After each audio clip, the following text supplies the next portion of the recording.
Those who live within Grimsby know the sounds of howling wind and roaring thunder as well as their childhood nursery rhymes.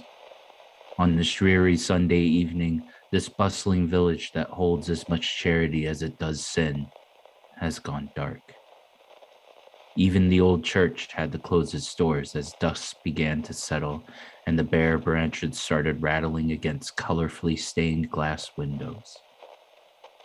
Sister Layla, a young and beautifully naive nun, was in a hurry as she was returning from the bakery, making haste down the nearly empty street towards the gates of the convent before the rain caught up with her.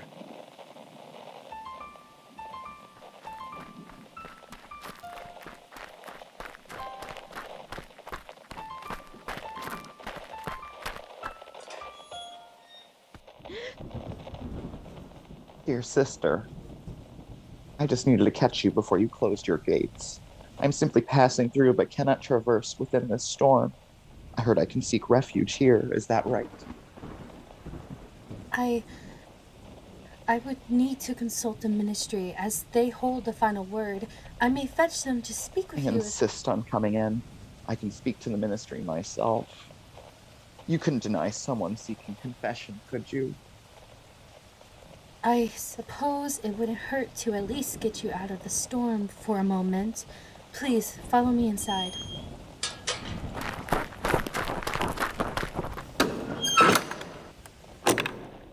Sister Layla guides the stranger inside and into the dining hall where the other sisters are preparing for dinner. Some of the nuns stop to stare at Layla as she approaches the table, her habit and basket dripping wet.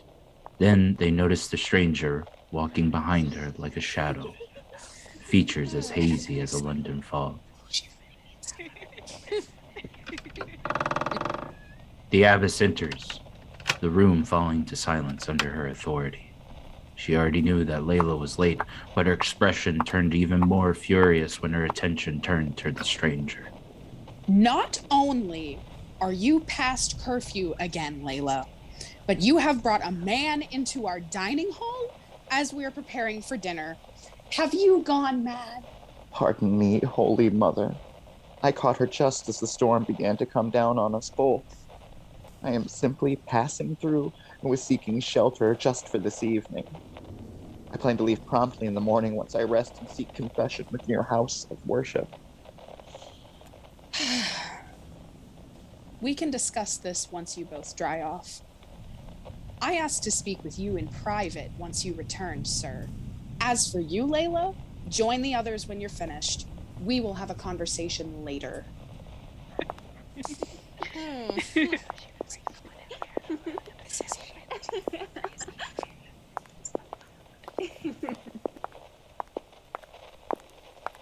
Quite the hostile environment for a church.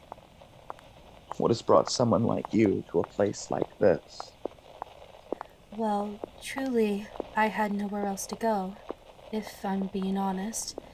My mother died when I was young, and after my father passed away, I really didn't have a choice. I haven't been to church since I was a young girl, but the ministry took me under their wings to raise me and have been conducting my journey with God, directing me to where I need to go to be granted salvation, despite my life being full of sin. As you may have seen, they haven't been quite happy with me as of late. I seem to not be on the right path. Interesting.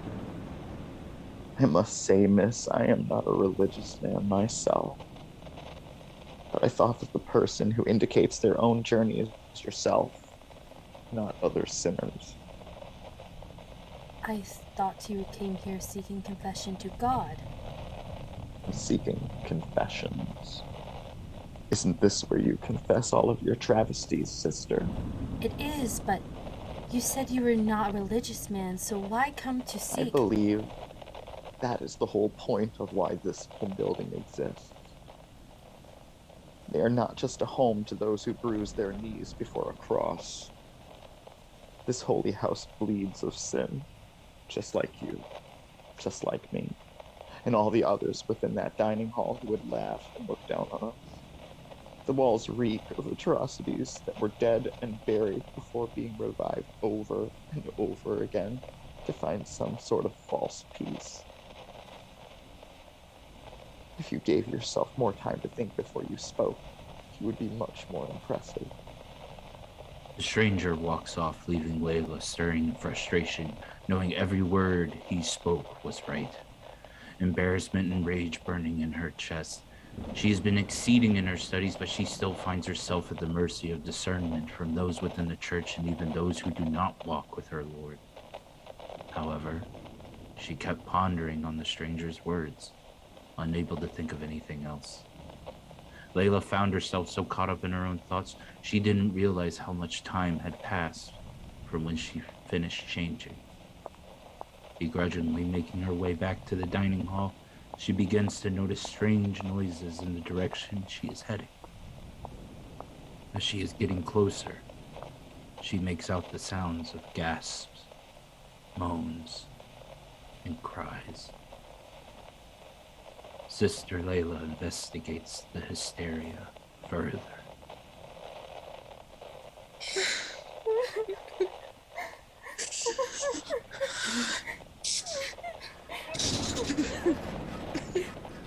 Lies dead beneath the earth, discarded, dismembered. I threw his broken and severed body parts in a disgraceful, lowly grave. Oh, God. I can see his corpse rotting away in the domesticating at his flesh.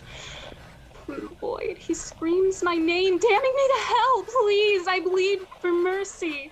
I cannot live with his vengeful spirit haunting me. Forgive me. Dear Lord, don't let him drag me to the brimstone and flames. Let me dig past the floorboards, silence him once and for all.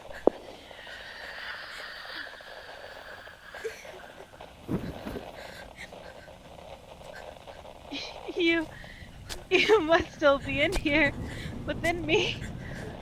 I will find you. I will bring you into my arms where you belong and give you life. Your company still lingers within my womb, and when I was young and naive, I couldn't see. I couldn't see the blessing that you're forced upon me. I will bring you back. I will bed with any amount of men just for a chance to have you back. We will be together again, my sweet boy.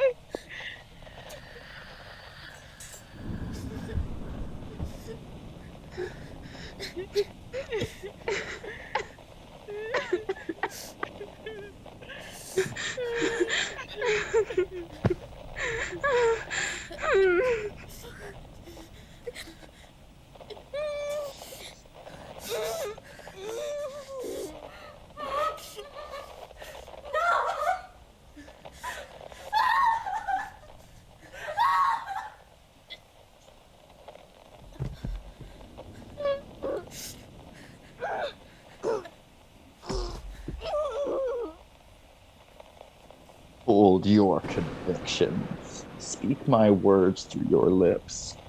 This is your reckoning. No one can save you from the monsters coming. Do you hear the thunderous screams of the damned from under your feet? Worms writhing and fucking squirming from the dirt in search of food. There is no hope of death where you will be falling.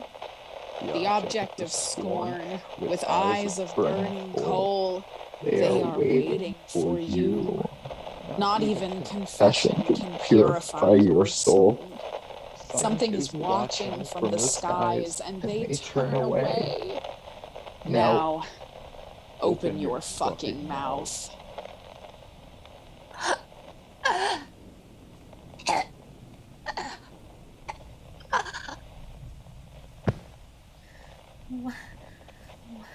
What kind of power is this? This isn't real. This isn't happening. It's...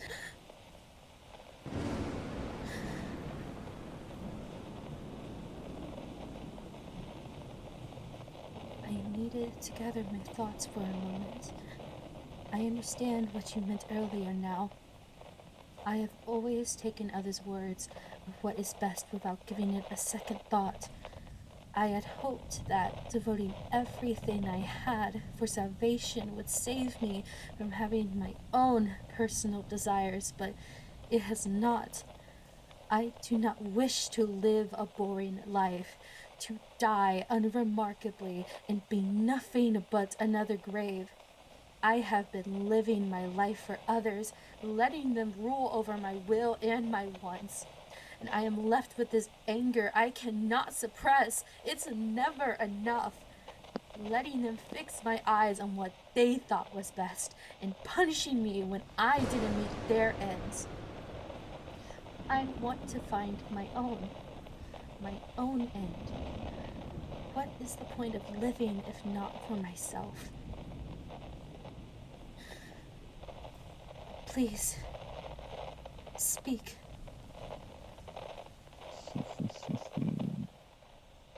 You confess willingly. Be still this violent heart. What is it you'd like to fucking know? Anything. To understand what you did. How you have done it. I yearn for more than to live and understand this world through the eyes of a mortal.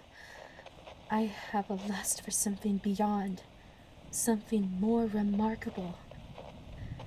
And if that means I must meet with my demise, then so be it. Is my desire too far out of reach? Is this something you can grant me?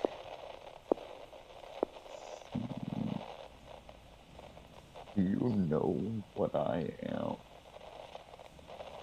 I want to.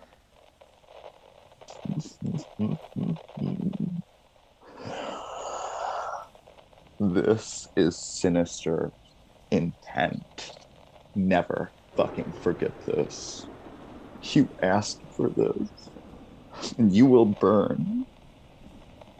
Moving through the ether, my words, like a shadow, sank into yours to corrupt your mind and flesh. I am not the fucking devil. I am a violent force of nature that carries ruin like acid rain. I've been starving with the repulsive, fucking tragic and ghastly. You will speak my name like wine to virgin lips by your own will. Chronicle this night deep within your heart. And when you're down on your knees, I want you to hear the bit of violence. Cloak these holy grounds in a bloody cold lie. Sleep no more. And choke the breath that cries for help. My words and my hand move through thee now. Let my words press down upon thee like a choked fucking gasp and struggle no more.